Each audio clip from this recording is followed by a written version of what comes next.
Sharing Center DC, this is Alfred. I'm your boogeyman. That's what I am. No, I won't get that for you. Hang up. I work at the Sharing Center. I've worked there on and off for about 4 years. I'm the supervisor of the distribution center.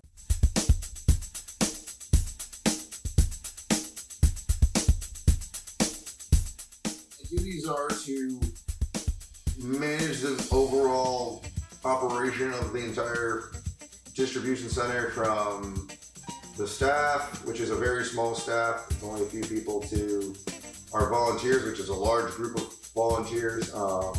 Make sure that they have everything they need, make sure that they are well taken care of, that if they have any problems or need assistance with anything, I'm the one there to help them. And then also to support the store by moving down merchandise and getting the stores the merchandise they need so they can sell things.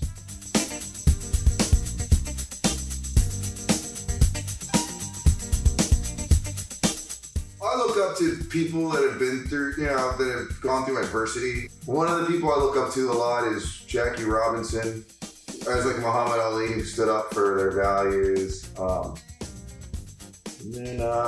And people who have helped other people through their, through charitable work and things like that. And try to make an impact on the world and make human beings better. And improve people's lives, not just their own. That's why the job appealed to me. I believe in the mission. I believe in what they're doing as far as helping the homeless and helping people down on their luck and things like that.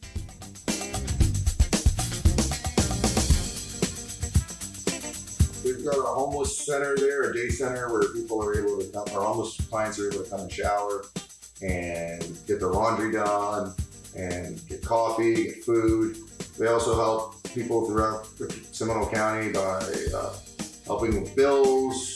This is from our house clients to help them with their gas bills, light bills, if they need help, if they need a payment paid, various things like that. If they need goods, services, what have you, clothes, basic stuff.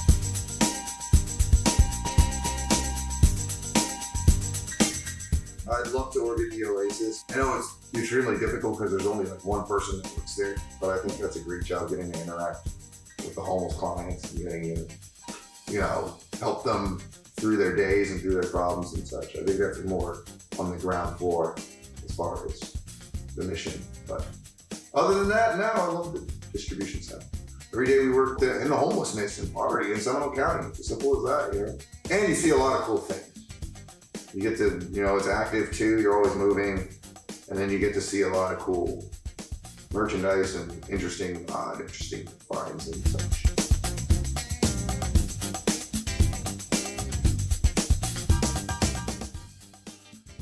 The cool things I found there. This is rated PG, right? All right, we found, there goes the opium pipe. We found people's ashes before. That's pretty interesting at one time.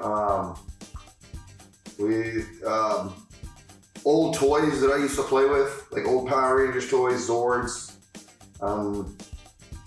cool shirts. You see a lot of so much clothing comes in that you get to really find cool outfits and shirts and things that relate to your fandom. So, and I have a big fandom. I love all kinds of Game of Thrones and Marvel and all that kind of stuff. Downton Abbey, so you get to see shirts and clothes and, I love Winnie the Pooh, so you can see a lot of Winnie the Pooh stuff. And, even today I found a Winnie the Pooh model it's absolutely breathtaking. So that kind of stuff. And then, just all kinds of cool little trinkets and things like that. I started as a volunteer. I needed a place to volunteer, so I just went and volunteered there. And then a couple of people left and they asked me if I wanted the job, and I enjoyed being around the volunteers. I enjoyed the mission part of it. I've always liked helping the homeless. I've done that before, so I've worked with the homeless before, so I feel like they're a sector of our society that gets ignored a lot. And half the time they need the most help, so you deal with a lot of poverty. They don't have the comforts we enjoy. There's not a lot of electricity. There's no running water and McDonald's and things. At that level, it's simply where you were born. At that level, there's not really, you can't really choose and say, hey, well, you can make attempts to get out of the poverty, but if you really think about it, I mean, a decent amount of the world lives in poverty. So, you know, it's kind of where you're born and what you go through and things like that.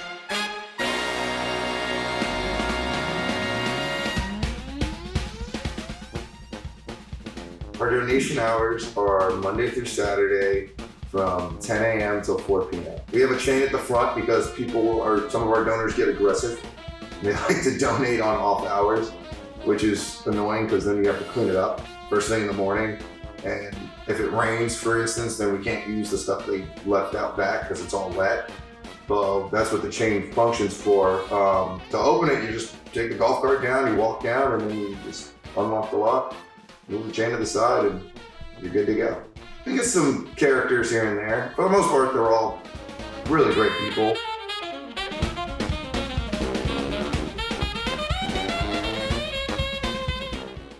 I play the music there most. We go in and out. It's the staff. I play most days, and then if something comes up, or if I'm not gonna, you know, or there are days where I just let I have two staff under me. I'll let them go. So on occasion, the guy above me, the manager, he'll play some music sometimes. So we usually go. We have a big CD collection because we get CDs donated, so we're able to form our own CD collection, and then I usually go off of Spotify a lot and build playlists based on what volunteers are there, or if I know a volunteer likes a certain artist, I'll just play that artist or type of music. That makes the day go faster. Everybody keeps everybody upbeat, in a good mood, especially if you're hearing music you like, you kind of just move along better. I like classical, I like jazz, I like Irish music, I like rap, I like Arabic music a lot. I like, he said with the jazz stuff from the 1920s, I like bebop as well, bebop jazz. I love R&B, especially classic R&B, so stuff from the 60s. I enjoy doo-wop. What else? 80s rock. I love 80s rock. I love the 80s music scene in general. I think it's one of the greatest music scenes ever made. I enjoy stuff from the 90s, especially because I grew up with it. I enjoy pretty much all types of music. There's not a type of music I don't like. I listen to pan flute music. I don't care. What's pan flute? So the Inca groups with the little flutes. One sad memory at the sharing center was when there was a client who was dealing with a lot. He was a very nice guy. We'd always see him on our back lot. Our back alley, just riding around, playing music, really friendly guy. And then one Friday, I walked out the distribution center, and he was there, and he was going through a lot, so he was starting to talk about becoming suicidal and things like that. And and one of our volunteers had come out, and she had started to talk to him, and then one of our other current employees had come down, and he started to talk to him, and we all tried to, get together, and we were out there for almost an hour talking him down, and, eventually, calmed down and was able to kind of, get through it. But yeah, that was one sad memory. And a hopeful memory too. Nothing like the look on a person's face when you help them or if they're in a bad spot. Or you get to help somebody that needed a walker, and you got them a walker and the joy on their face. That's some of my fondest memories.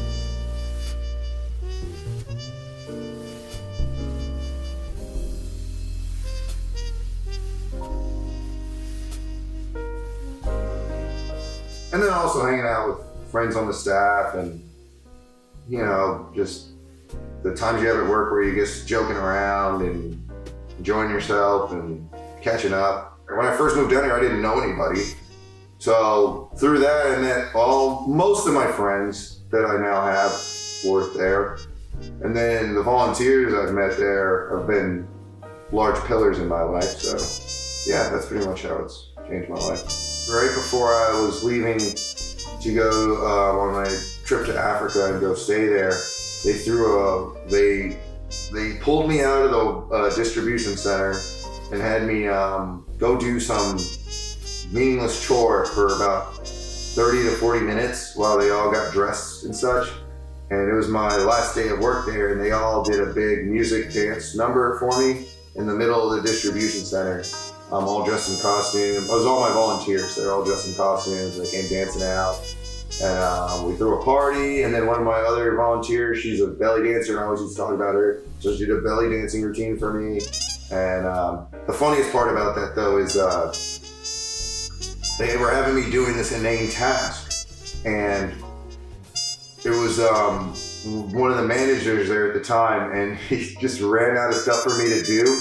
So he knew he had to hold me to a certain time, so we got to the distribution center, and he just stopped and looks at me and goes, "We're just gonna stand here for 5 minutes." And that's when I knew what was going on. But yeah, he literally just, "Well, we're going to wait right here, 5 minutes, okay?"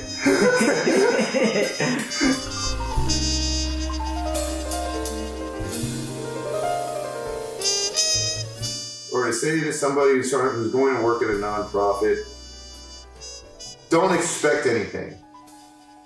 Because there's always twists and turns, especially in the nonprofit sector. And just, he said, don't ever think about how much money you're making. Because if you do that, you're not going to do it for long. You gotta be in it for the love of however your nonprofit is helping, whether it be manatees or homeless people or whatever. You gotta really love what you're doing. Find out what you'd like to do and then do it with all your heart. Don't ever take a day off.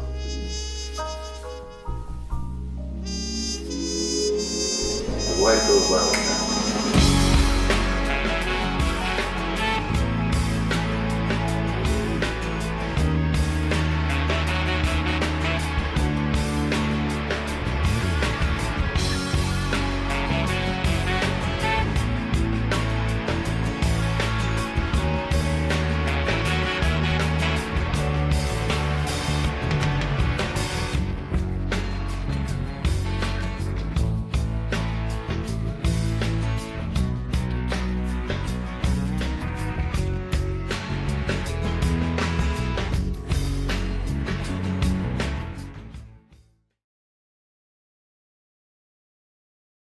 Good. Perfect. We're done.